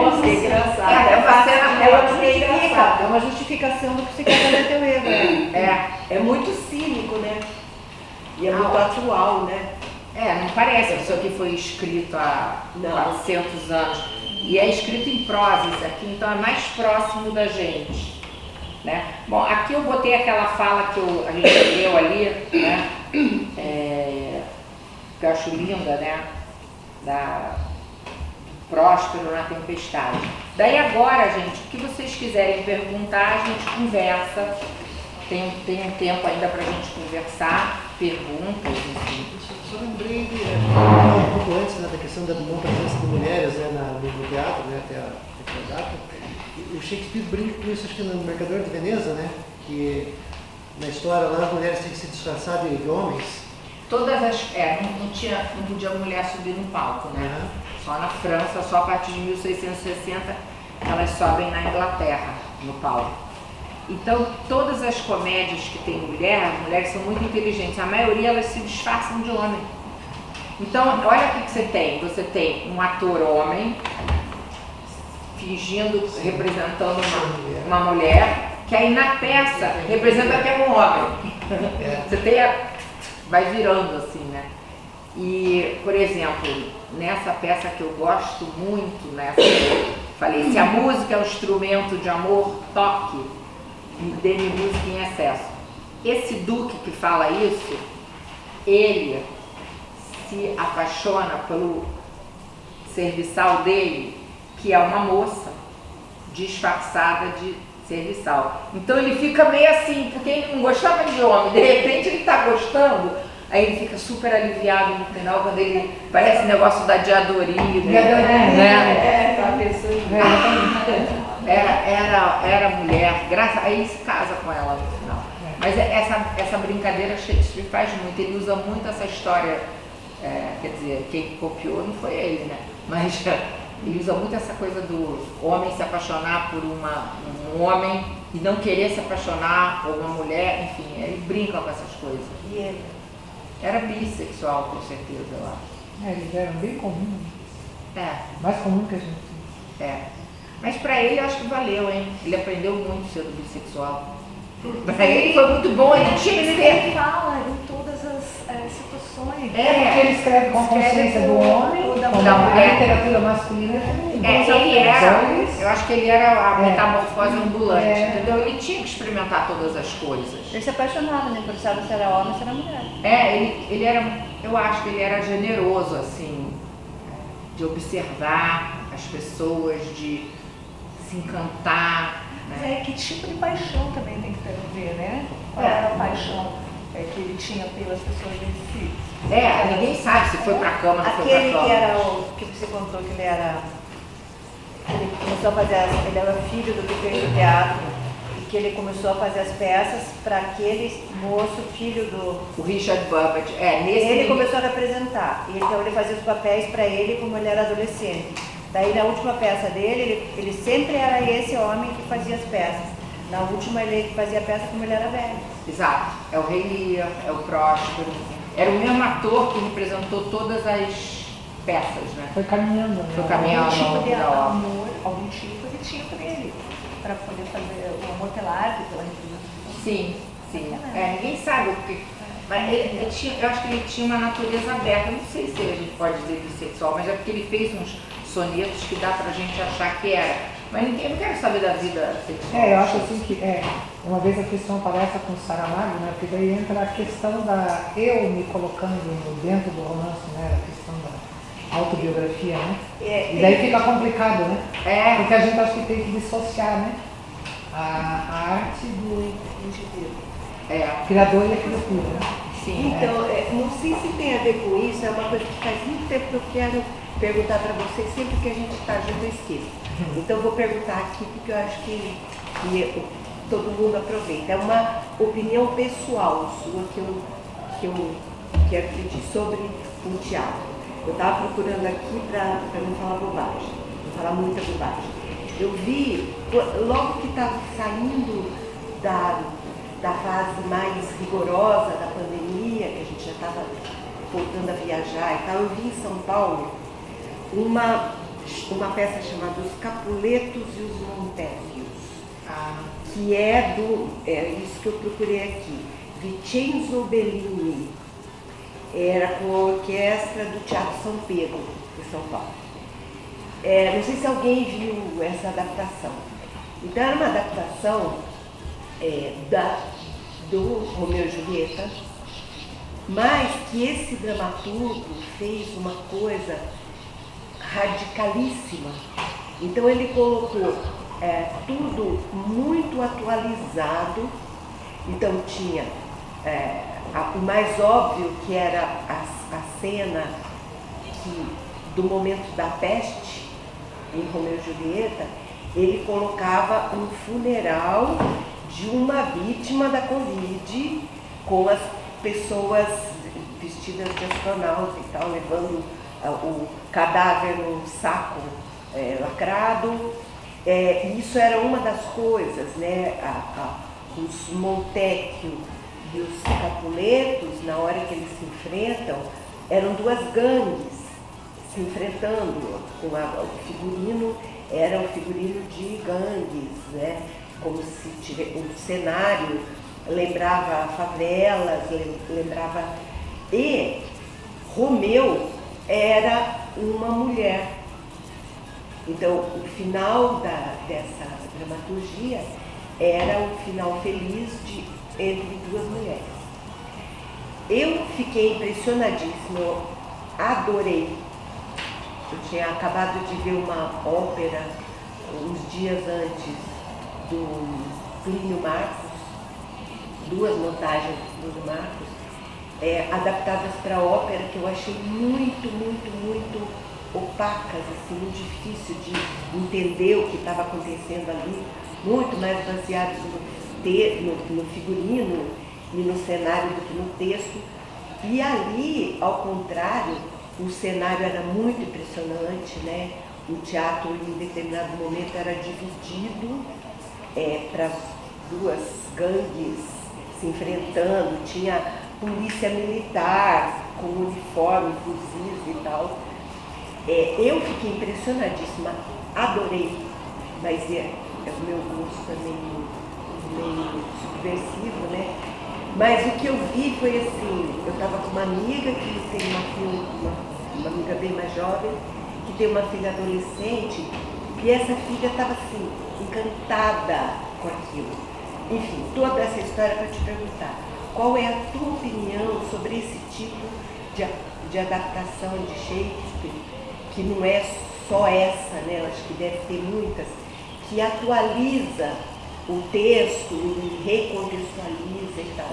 Eu acho assim, primeiro eu acho que não há necessidade de atualizar, porque eu acho que vocês leram o texto aqui, ele é atual. Então essa história de atualizar é uma bobeira. mas eu acho que a gente pode atualizar.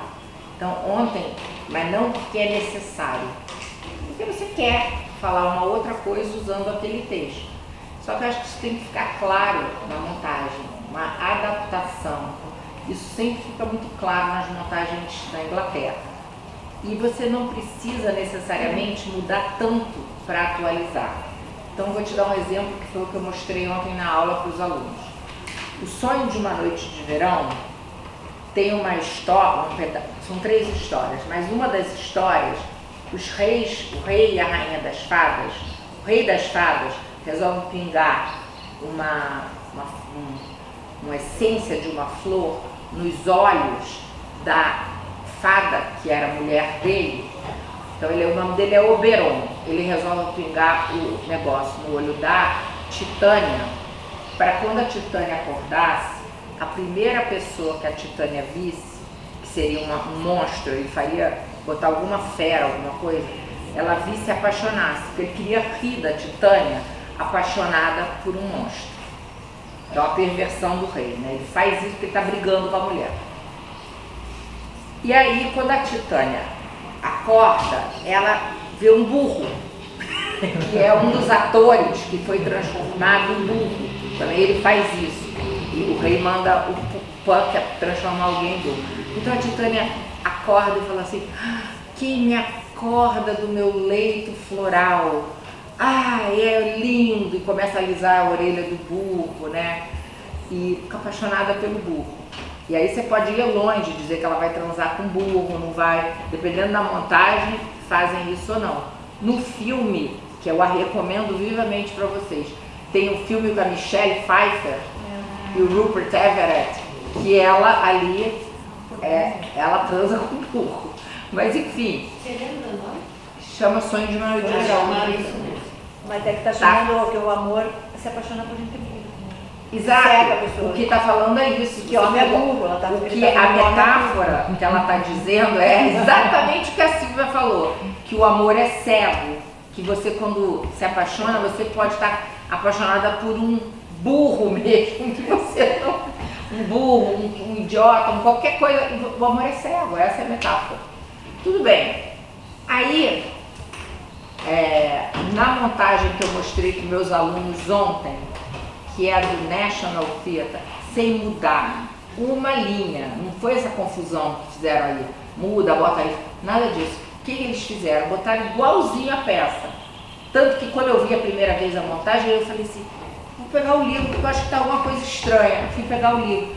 Eles só fizeram o seguinte, ao invés de ser o Oberon que pinga a gota na Titânia, é a Titânia que pinga no Oberon. Então, quando o Oberon acorda, e é um rapaz que fazia a peça, eu podia mostrar um clipe para você, é um rapaz alto, louro, lindíssimo e muito másculo. Quando ele acorda e vê o burro, ele fica apaixonado pelo burro. Então, em toda a comédia dele, aí ele dança, ele fica louco pelo burro. E ele nem gay era, entendeu? Quer dizer, você fez a subversão sem mudar uma linha. Aí eles também fazem algumas cenas mudas, que é o seguinte, o Puck, que é o espírito da floresta, que corresponde ao nosso Saci, de vez em quando as duas meninas na peça brigam. Aí o Puck dá uma pingadinha e elas começam a se beijar. Isso tudo, depois os meninos brigam também. Aí eles, meus alunos da universidade, enfim, gente jovem, moderna, enfim, tem todo tipo de preferência, gênero, transgênero, amaram. E eu falei, gente, tá vendo, não mudou uma linha. Mas para você apreciar o que está sendo feito nesse teatro, você tem que saber o original. O que eu acho que eu não gosto é o seguinte, você vai sem saber o original, porque isso te dá uma leitura muito mais rica. Claro que você pode ir gostar sem saber o original. Como adolescente, né? Exato. Então, isso chega na adolescente que sai. Mas essa coisa que não mudou nada No texto, mas exato. virou uma coisa muito mais essencial. Exato. Então, mesmo assim, eu acho que a pessoa, o aluno, ou quem estuda, tem que conhecer o texto. Aí eu falei isso para eles, o texto feito da maneira straight, né? reto. E depois, quando faz essas mudanças, aí você tem os níveis de mudança. Alguns, cenas mudas, como eu descrevi. E que você bem falou, não mudou o texto, mas mudou o sentido, mudou tudo. A Né? percepção da plateia também. Mas no Brasil, normal, no teatro, agora falando até um pouco uma crítica, né? É que para mudar, eles acham que já tem que reescrever o texto. Então eu acho que isso é que não é necessário, entendeu? Que se você é criativo, se você é um diretor de teatro criativo, atores criativos, você subverte o texto com olhares, com uma maneira de dizer o texto. Eles fazem isso muito na Inglaterra, porque eles têm um certo respeito. Eu não estou dizendo que tem que respeitar sempre o texto, mas eles têm um certo respeito pelo texto. Então, se eles botam que a peça é Sonho de uma Noite de Verão, é Sonho de uma Noite de Verão no texto, tá? Agora, aqui no Brasil, você vai ver A Tempestade e não é A Tempestade. É outra coisa. Aí isso que é errado, tinha que só botar adaptado, né? Resumido, sei lá, qualquer coisa para respeitar a plateia. Não chamar a plateia de idiota, vou vender gato por Que lebre. bom que tu pensa assim, porque eu assim, quando eu estava vendo pós, às vezes era uma voz dissonante, porque eu sempre também achei isso. Eu tenho netas, eu costumo levá-las a teatro, e esse tempo fiquei louca da vida quando eu achei péssima, assim, muito... Eu acho assim que é menosprezar o público. Eu acho também. Eu já fui contadora de história, eu lembro assim que uma das técnicas, eu posso dizer assim, ó, ela estava vestindo um vestido azul. Ou eu posso dizer, ela tinha um vestido da cor do céu. Qual que é a melhor frase? Tu tem que instigar a pessoa que está lá a pensar, a refletir. Senão eu acho que fica tudo... Então nessa peça eu fiquei louca da vida, mas aí eu só falei lá em casa, porque ultimamente nem dá para falar, né? Assim. A cigarra, né? A cigarra e a formiga. Lembra da todo mundo sabe. Só que na peça que eu fui assistir, a cigarra ficou por cima, coitada da formiga que trabalhou o tempo todo, se danou. Que louco essa vida, né? Não, mas no sentido ali não. No caso, a cigarra ficou bem. Ao contrário, a cigarra ficou bem. Quando na história que a gente lê, não é assim.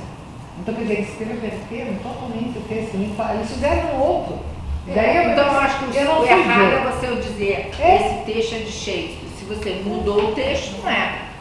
Entendeu? Só isso que é errado, mas faça o que você quiser. E aí só explique para a plateia o que você está fazendo, né? A proposta. Qual é a sua proposta? E na minha adaptação, na verdade, eu me expressei mal. Não era uma adaptação, era outra peça. Era outra Realmente peça. era isso. Chamava Os Capuleto e os Montecchio. Aí ele usou o enredo para fazer essa outra dramaturgia, mas ele usou os elementos, né? Sim. Usou a peste correlacionando com a nossa peste Eu acho que isso atual. aí é feito o tempo todo. Por exemplo, o livro do Faulkner, O Sonho e a Fúria, de onde veio? Do Macbeth. O livro, entendeu? Aqui, a gente leu Esse amanhã. Tomorrow, tem um livro. Tem um livro assim, sempre. A história dos japoneses, da imigração japonesa no Paraná, tem um livro chamado Coração Tão Branco. Veio do Macbeth, quando a Lila Macbeth fala. All's do Cry da Janet Frame. All's do Cry da Janet Frame, aquela neozelandesa que eu estou traduzindo. Então, o livro dela chama All's do Cry, que é uma frase do Ariel, de uma canção do Ariel. Ah, tá, exatamente. Então, eu acho que Shakespeare é uma fonte incrível, assim, inesgotável. Acho, sei lá. Desde sempre, eu acho, né, que coincidiu, é isso que eu estou vendo agora aqui, né? Chile, né, um deles.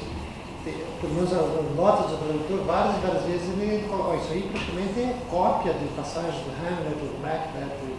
Exato. E você sabe que quando eu resolvi estudar Shakespeare, foi no mestrado aqui na Federal. Não foi bem Shakespeare, eu estava estudando uma peça que reescrevia Shakespeare e acabei ficando mais apaixonada por Shakespeare.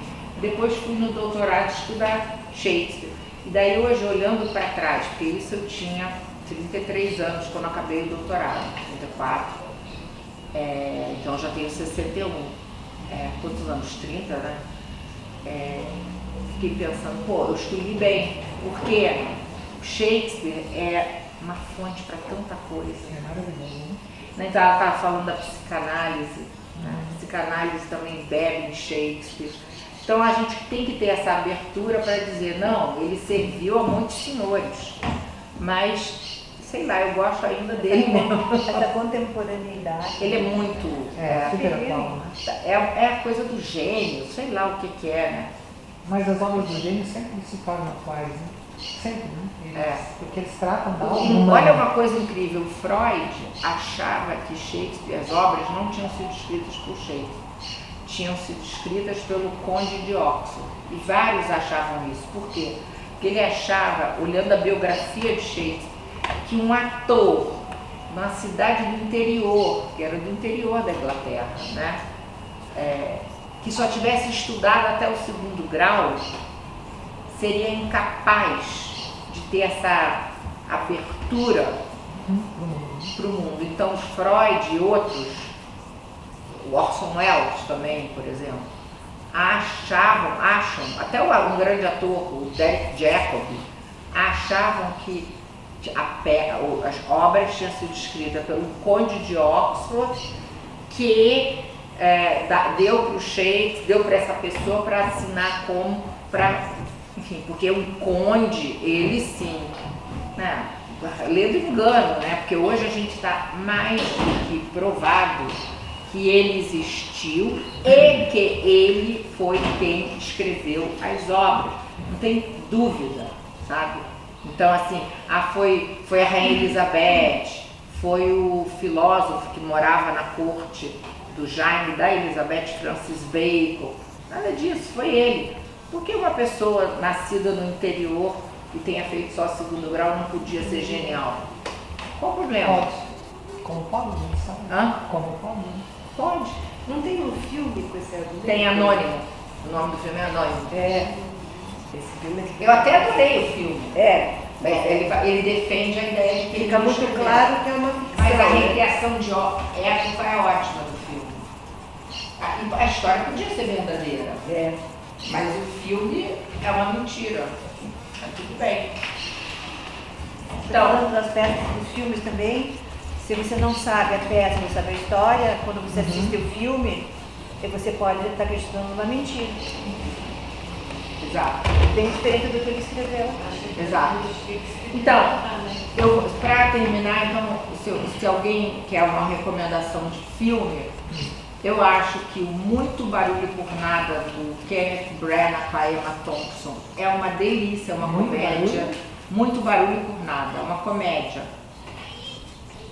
Alguém lembrou aí do Mercador de Veneza com Al Pacino, é maravilhoso. Esses são os que eu acho que... E o filme, que tem muita mentira ali, mas a essência de Shakespeare está ali, o Shakespeare apaixonado. E tem o Al Pacino fez o Ricardo III também. É ótimo também, é Em Busca de Ricardo III, é excelente. Em busca. Em português, em inglês é Looking for Richard. Eu acho que aqui era Ricardo III. Ou não sei, Ricardo III, tem um nome. Então o Al Pacino fez o Rei Lear, eu estava fazendo no ano passado. Eu tenho que até ver se ele acho que não lançou ainda. Porque o Ricardo III e o Mercador, ele fez no teatro antes. O Al Pacino é apaixonado por Shakespeare. Ele é maravilhoso. Não, e o Mercador de Veneza dele é tudo de bom. Tem alguma tempestade? Da Tempestade tem, é ruim, mas eu tenho uma que eu quero dar lá, que eu dou aula no Solar do Rosário, curso livre. Na universidade eu podia já estar aposentada, mas eu continuo dando aula na universidade. Mas no Solar do Rosário tem cursos livres, tem online e tem presencial. Eu quero dar para vocês, mostrar a montagem da Tempestade, que é feita no teatro. Não, é uma que só é desses aplicativos. Só que essas montagens não vêm com legenda em português. Então eu mostrei para elas, você não viu, mas eu mostrei um Macbeth maravilhoso, né? Foi. Espetacular, mas eu tive que legendar inteiro o negócio. E pior que eu legendo e perco a legenda depois, tem que fazer de novo outra vez. Esse que é o problema, que eu sou desorganizada. Aí às vezes eu falo assim para algum aluno, eu dei para você esse arquivo, guarda de volta. Guarda aí. Passa de novo. Sem bem. Mas assim, para ver fácil, eu veria o Mercador, o Ricardo III, que você lembrou, muito bem lembrado, o Shakespeare Apaixonado, para a época, o Romeu e Julieta, tanto do Zeffirelli quanto o Romeu e Julieta do... como é que é o nome dele? Esse que é com Leonardo DiCaprio. É ótimo esse E o Romeu. Zeffirelli lá dos anos 60. Tem o Zeffirelli maravilhoso e esse também é ótimo, esse do Leonardo DiCaprio e a Claire Danes, que é o meu primeira lugar. com Leonardo White. Leonardo. Aquele era outro Leonardo. Tem um filme de 51 do Orson Welles, né? Que é um clássico. Como chama? Otelo, do Orson Welles. Otelo, sim. É bom também. Tem É uma um filme de 1951, né? Então, assim, também a gente entende essas leituras do Shakespeare, porque esses filmes são então, mais recentes. É legal pegar um lugar lá atrás dos anos 50 também para entender a filmografia estilística da... Agora, eu vou te falar um negócio. Sabe qual é considerado o melhor Hamlet, o melhor Rei Lear? Russos, da década de 60 e 70. Foi uma adaptação bem cortada, né? A tradução em prosa, não poesia, pelo poeta Boris Pasternak. É um Rei Lear russo da década de 1970 e um Hamlet de 1964. Melhor que o Orson Welles, apesar que o Orson Welles era louco por Shakespeare. Mas é melhor ainda, porque tem o Otelo, que foi uma montagem, ele teve que... Ele acabou com dinheiro antes de acabar com o filme. E aí ele teve que montar o filme é feito na sala de montagem. Então tem um monte de cena que o ator está de costas, porque já não é aquele ator. Né? Ele acabou o dinheiro. E aí ele convence o ator a ler, pelo menos lê, grava, e ele faz isso. Mas é legal o filme. E tem também o Macbeth dele, que eu não gosto tanto. Eu prefiro o Macbeth do Polanski, que era feito pela Playboy. Não, mas eu estava lembrando só, mas o Mel Gibson no Hamlet ele faz direito, sabia?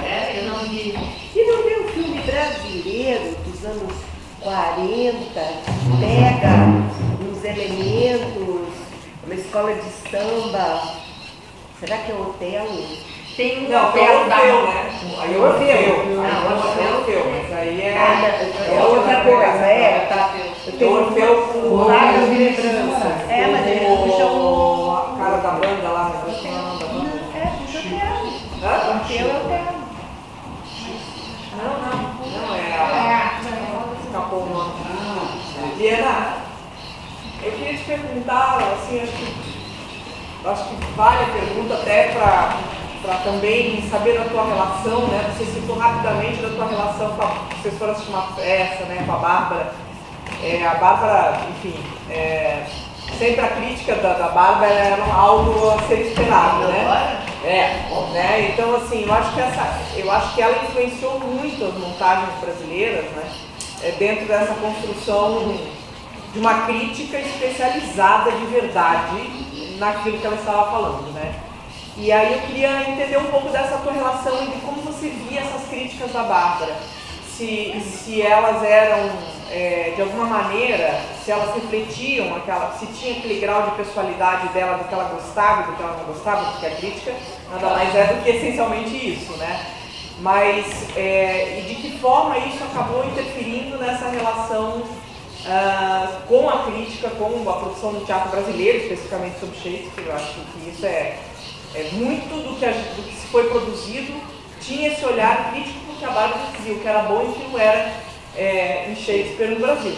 Né? Então era um crivo muito Eu acho assim, eu organizei, já está pronto, mas eu não consegui patrocínio. Um livro sobre a Bárbara 100 anos dela, que foi ano passado. Está pronto o livro. Quem contribuiu? Fala dela, cada um escreveu um texto. A Fernanda, o Nani, todo mundo. E também alguns especialistas em universidades escreveram. E a gente está tentando achar dinheiro para publicar, porque com qualquer dinheiro, 10 mil, o Paulo falou que consegue publicar, mas não deu ainda. Mas tem Flávio Marinho, enfim, Marília Gabriela, todo mundo quis escrever. E o que eu notei que o pessoal está dizendo é que mesmo quem tinha uma relação mais difícil com ela, por causa das críticas, porque ela tinha essa verve que é normal na Inglaterra. Vocês vão ver um filme que vai sair agora com Ian McKellen, que é O Crítico. A verve dele é muito pior que a Bárbara. A verve da Bárbara foi celebrada naquela peça do Henrique, esqueci o sobrenome do Henrique Dias. Ele escreve também para o livro. Bárbara Não Lhe Adora. E ele vai remontar a peça. Enfim, que raptam a crítica para a crítica não fazer uma crítica, né? Eu acho assim que ela falava o que ela achava. E às vezes ela sofria muito, porque ela ia falar mal de uma amiga. Quando ela criticou a Fernanda Montenegro, ou a Fernanda Torres. Ela era fiel a si mesma, sabe? Ela era realmente fiel ao que ela achava. Mas eu acho que o saldo geral depois da morte dela é que ela faz falta, porque não tem ninguém com a força e com aquela personalidade e que seja ouvida. E mesmo a gente tem a coisa dos jornais terem acabado. E que ela sabia, né? E ela disse assim, que ela dizia isso, que a crítica dela levava as pessoas ao teatro. A Bárbara gostou, vamos, mas não tirava. Aí mas como que não tira as pessoas? Ela falou assim, porque se eu falo que não gostei, mas se a pessoa já ouviu de um amigo que gostou, vai conferir. Então ela funcionava mais para, inclusive fazia o teatro ter mais visibilidade, porque botavam na porta do teatro ampliada a crítica dela. Então ela fazia o bochicho, as pessoas esperavam pela crítica.